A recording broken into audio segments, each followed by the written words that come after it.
may pasyente ako kanina guys na kalbo.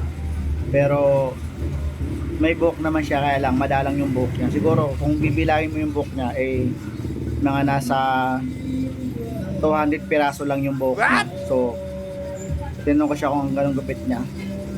Sabi niya, okay ra, sibit carbora, no, reto ha. So sabi ko, yes sir. Tapos tanong ko ulit, sabi ko sa kanya, sir, ahitin ba yung balbas nyo? Sabi niya, hindi na, kailangan tanggal to kasi akin na 20 yan na. So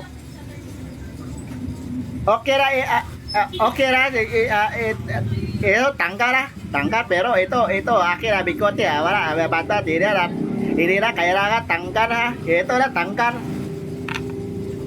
So ang ginawa ko naman guys, dahil syempre sabi niya, naintindihan ko sa pagkakaintindi ko sa sinasabi niya, ito daw balbas niya at bigote, wag na raw ahitin.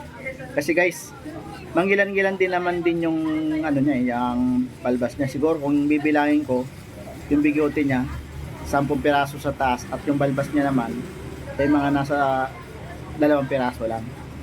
So ito guys, ang kinagulat ko guys, nung tinanggal ko yung 2 pirasan yung mahaba, ganito kahaba lang na dito, nagulat.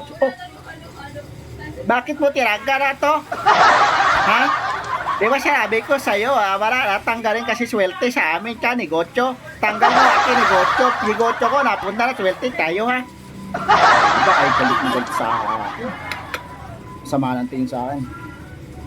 Alam mo ba, dalawa buwak ko na ito pahaba, tapos hindi ko tanggal, tapos ako tanggal muna dito ha. Tapos sabi ko naman, boss, I'm very sorry. Maybe next time at least alam ko na. Basta ako garit sa iyo kasi 20 mo tanggal mo, akin lipat iyo, akin lipat 20 ko lipat iyo ha. Hindi ka nagtanda kasi sabi ko tanggal mo tanggal mo ito tanggal siyempre ang hirap maintindihan kasi Chinese nga ayun, umalis siya ng malungkot. Umalis din ako, napahiya din ako, pero okay lang kasi siyempre ganun talaga hindi naman pare-parehas yung mga kliyente natin, lalo yun ibang lahi, Chinese, yung hirap intindihin. Pero guys, ngayon naiintindihan ko yung sinabi niya. Ulitin ko pa ba yung sinabi niya? Sabi niya, bakit mo rin ito tinanggal sabi ko tanggalin, tapos ito tinanggal mo ako, malat tanggal mo na aking swerte, lipat na sa'yo swerte ko. Swerte sa negosyo, ikaw tanggal mo, lipat mo swerte tayo ha. Isipin mo yun, ganun kahirap maging barbero ha. Tapos kung kami mga barbero mahirap maintindihan,